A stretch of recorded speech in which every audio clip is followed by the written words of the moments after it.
This way.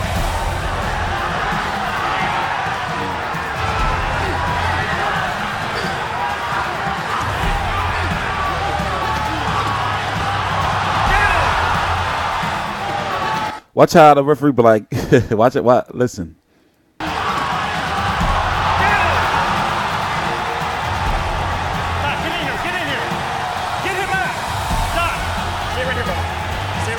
Chocolatito fucked up down there. You know, it was kind of sad, actually. Remember, that's the former pound-for-pound champion right there.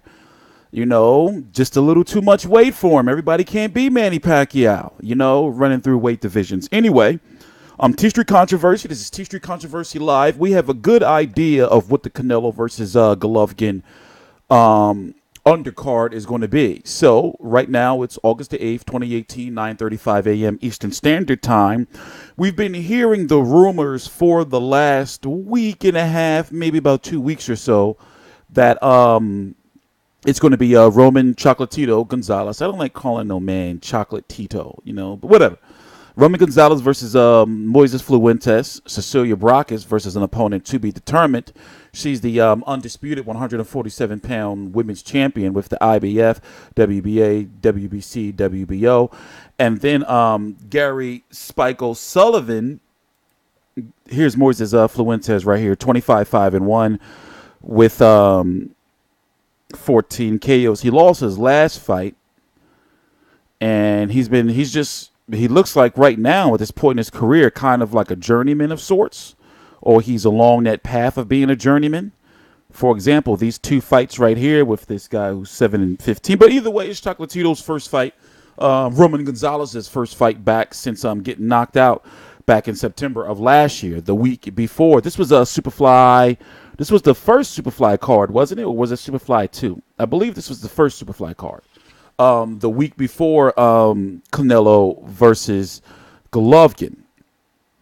You're going to have Gary Spike O'Sullivan, who has been going back and forth with David Lemieux on Twitter. Those two are definitely going to, it's looking like the fight's going to happen. I'm unsure of the weight because David Lemieux just looks awful at 160 pounds, you know, but it seems as though he doesn't want to move up to 168, even though the WBC released their new rankings yesterday, and he's ranked by the WBC at 168. Here is a little bit of footage from his last fight, and just tell me what you think, all right? O'Sullivan is just a guy that works. He's a workhorse. He chops you down top to bottom, bottom to top, and you know what? He continued to put mental pressure and also punching power behind his punches. He's getting good leverage. Listen, I like him in regards to, you know, he's good on the microphone, eccentric character, but David Lemieux beats him. I've seen and covered Spike fight multiple times. This is his style. You know, he doesn't get, this is actually a little fast for him. He doesn't really get that aggressive.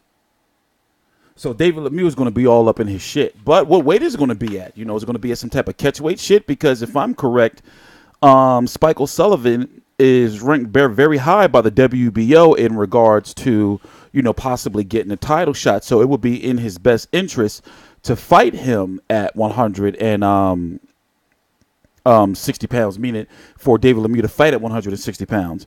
This was a big win right here. Antoine Douglas on the undercard of Saunders versus Lemieux.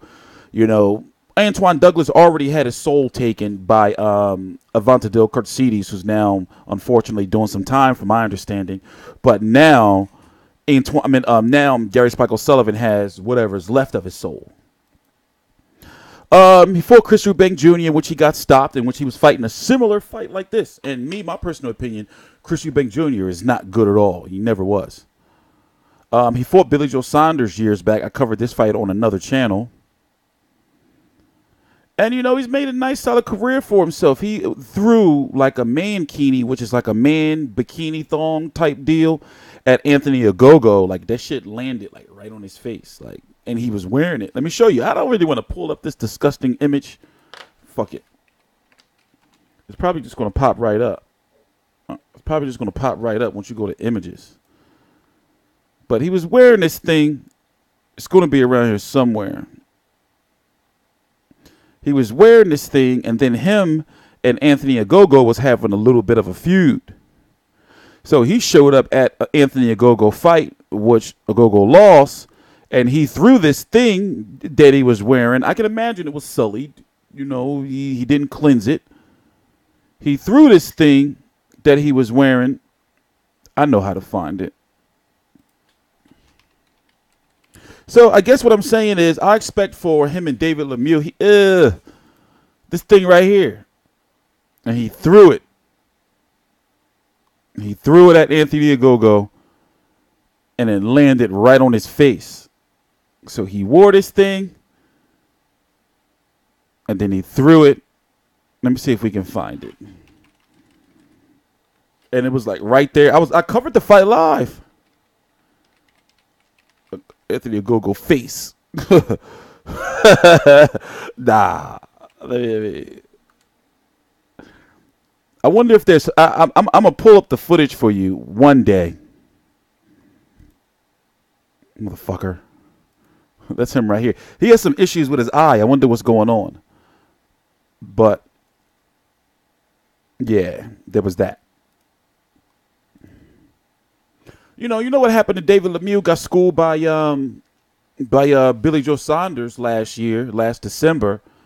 And right now, I mean, he's only 29 years old. I'm surprised, but I think that he needs to move to 168 pounds and test the waters, because 160, him boiling down, he can't beat Golovkin. I'm guessing he maybe wants to, maybe still in the running to get that Canelo fight, maybe. I'm sure that if he was to beat Spike O'Sullivan, they can probably, shoehorn him in if Canelo was to beat Golovkin as like a fight for Canelo just to really, really look good, and I don't know. And also he's co-promoted by Golden Boy. Jamie Munguia is supposed to be on the undercard against Brandon Cook, and this is going to be like, they're putting him on the card even though he just fought as like a showcase. Like, look, we're stacking the undercard. Here's the guy who's fighting. Here's a funny situation right here. I want you to pay attention.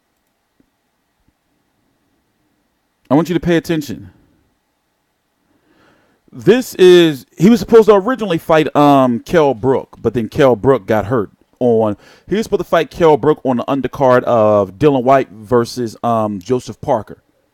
This is Brandon Cook right here. Pay attention. I'm going to tell you. I want to give you a hint for those who didn't see it, who haven't seen this before. But pay attention. I'm sure HBO is probably going to mention it too on the pay-per-view telecast.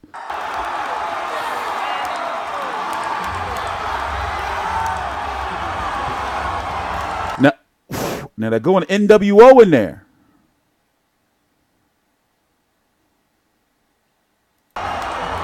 Oh, it was a setup.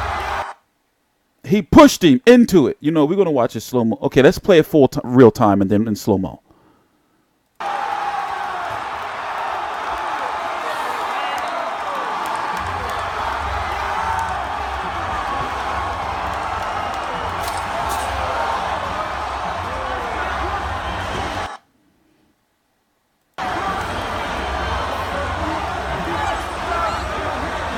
Some crazy shit. Let's watch it in slow-mo. He's okay though. Let's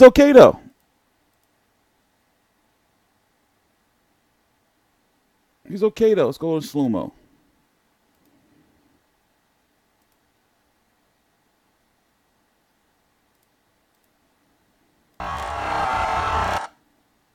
Look, he knows. Oh, they hit him on the head.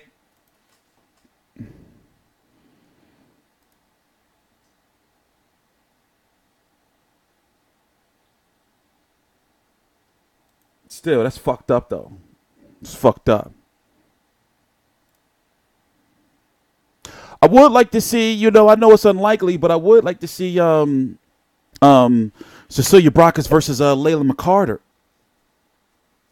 That would be like a really, really good, solid women's fight. And I cover women's boxing now, like all the televised fights.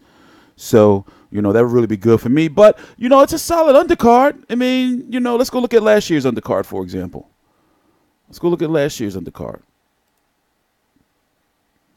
Jojo Diaz. It's a better undercard than last year. It's a better undercard than last year.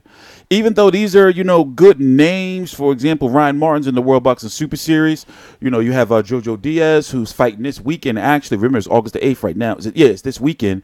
And he lost his last fight, the fight after this, or it was 2 fights after this, to Gary Russell.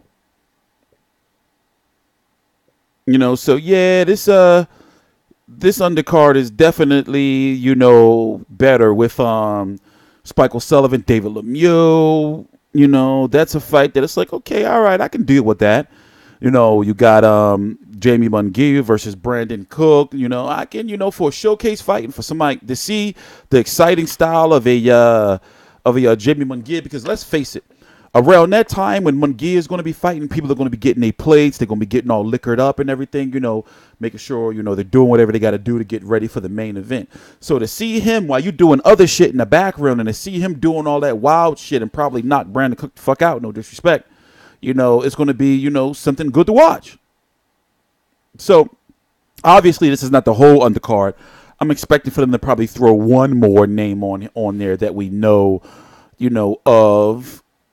I can't think of anything right now, but we'll see. I'm TstreeT Controversy. This is TstreeT Controversy Live. I cover every single major fight live. Canelo versus Golovkin 2 is going to be on HBO pay-per-view September the 15th, 2018. There's going to be one episode of HBO 24/7 on August the 28th at 11:30 p.m. Eastern Standard Time, and then it's going to be available on demand and all that afterwards. There's not going to be a face-off with Max Kellerman and HBO and Max Kellerman. I wish they would release the older face-off that they did for the original planned rematch, but it's highly unlikely. I mean, it wouldn't hurt for them to release it on, their YouTube or something, right? I'm TstreeT Controversy. This is TstreeT Controversy Live. Please subscribe.